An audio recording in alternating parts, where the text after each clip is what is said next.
think it's fair to say that Death Valley and I have a rather complex relationship. This vast and inhospitable land stretches the bounds of the imagination. Both light and weather do magnificent things on a scale that's impossible to comprehend. But the solitude can be overwhelming at times. It tugs at your very soul and is magnified by deafening silence. Death Valley is the type of place that forces you to work for every photo. But hard work alone doesn't guarantee success. For every moment you're rewarded with ideal conditions, there lies a trail of shattered expectations, frustration, and self-doubt. When things go well, it can be one of the most rewarding locations to photograph.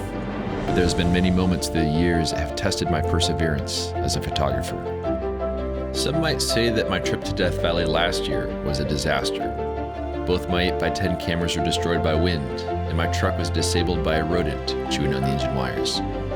Despite the hardship, I made the most of the situation and walked away with several new images in my portfolio. The wind that destroyed my cameras last year was associated with a chain of unusually strong winter storms. But with that destructive wind came beauty. The skies filled with beautiful clouds, and rare desert rain flooded the salt flats. This winter, it's a little bit different. We're halfway through our rainy season, and we're still waiting for our first storm. But that's about to change. The weather forecast calls for a ½ inch of rain in Death Valley tomorrow, which has me a bit concerned. The last time I experienced that much rain in Death Valley was in 2010. Many of the roads flooded, which greatly affected accessibility. I don't know what to expect from this storm, but I do know that with it will come plenty of opportunity, just so long as I'm willing to work hard enough to make the most of it. This is a story of my January of 2018 trip to Death Valley National Park. It was a trip that challenged my will as a large format photographer and forced me to work in rapidly changing conditions. Although it was a very frustrating trip, and I second-guessed many of my decisions, my hard work and perseverance paid off in the end.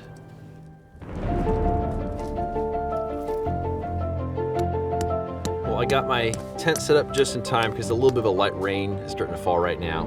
But I just want to mention two things I've learned here over the years by camping in Death Valley. The first thing is I like to put some rocks on top of the tent stakes because as the storms come in, it can get really windy. I've seen tents get blown across the campground. That seems to help. But another thing too, which is also really important, when I put my sleeping bag inside my tent for the day, I put it in there upside down because nothing's really worse than coming back to camp and having your sleeping bag just get filled with all kinds of dust and dirt and all kinds of other stuff, because when it gets blown here, it really gets blown. But I'm gonna make myself some lunch, and I'm gonna head out to some of the mud flats and salt flats and then see if I can find something to point my camera at today before the rain really starts to pick up. So I went ahead and made myself a peanut butter and jelly sandwich for lunch.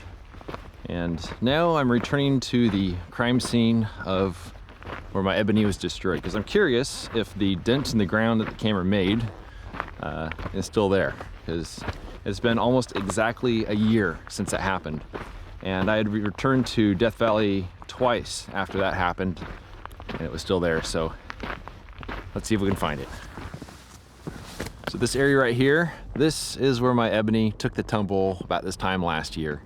And there's no mark on the ground anymore. I'm a little bummed that it's gone, but you can see some water's kind of flown through here at some point and kind of resurfaced it a little bit. But now I'm gonna keep wandering out there and see if I can find anything. We've got some clouds out there. It's about 1 o'clock in the afternoon right now. But if I could find something to point the camera at today, that'd be great. I mean, it'd be really cool if I could make an exposure today. I'm not really counting on it, but you know, it's always nice to get that first shot under the belt so that I don't have to really be focused on that anymore. But let's see what I can find.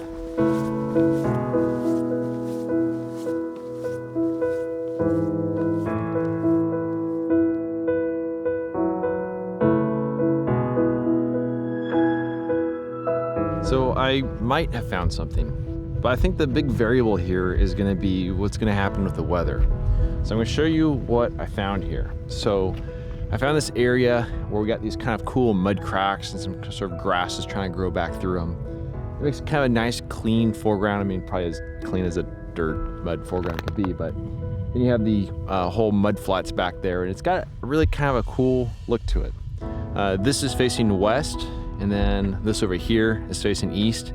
And so there's a big storm that's coming in from the west, and it's supposed to rain pretty much all day tomorrow. And so I'm not really hopeful as far as any sort of sunset, but I'm thinking maybe if I get some sort of gloomy sort of sunset, it might have kind of a warm, cool thing going on, maybe some last little burst of light that can happen. But these salt grasses here have kind of a yellow warm tone. The sky might go kind of blue. So what I'm thinking about doing is set up a composition, either my wide angle lens or my normal lens. See if I can find something, just kind of sit on it. I'm not really expecting anything dramatic, but it's just the whole process of getting out there, trying to find a composition, try to put it on a scene, and to see what I can come up with.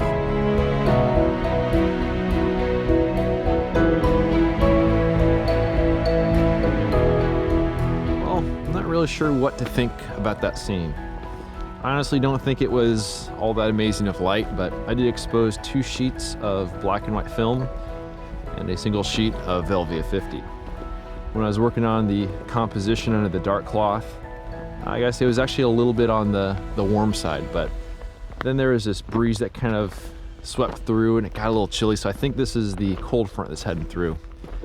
And with it is gonna come the storm.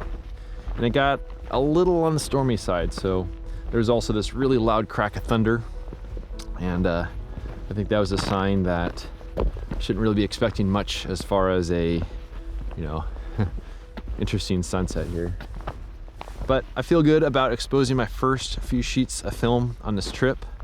Now it's time to head back to camp, grab some dinner, and figure out what I'm gonna do tomorrow, because this place pretty much melts when it rains.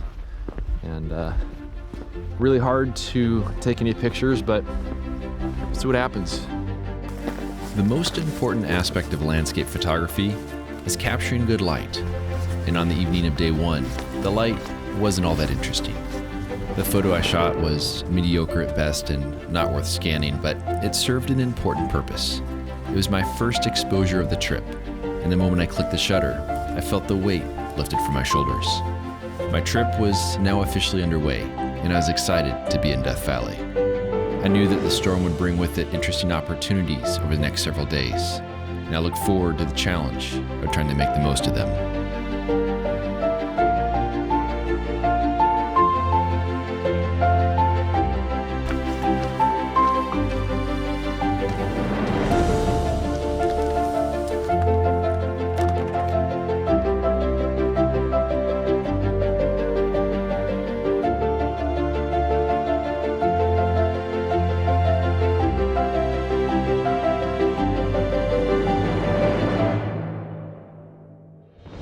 If you enjoy this ad-free content and want to help me live my dream, a voluntary contribution of just $24 a year helps keep my gas tank full and my film freezer stocked.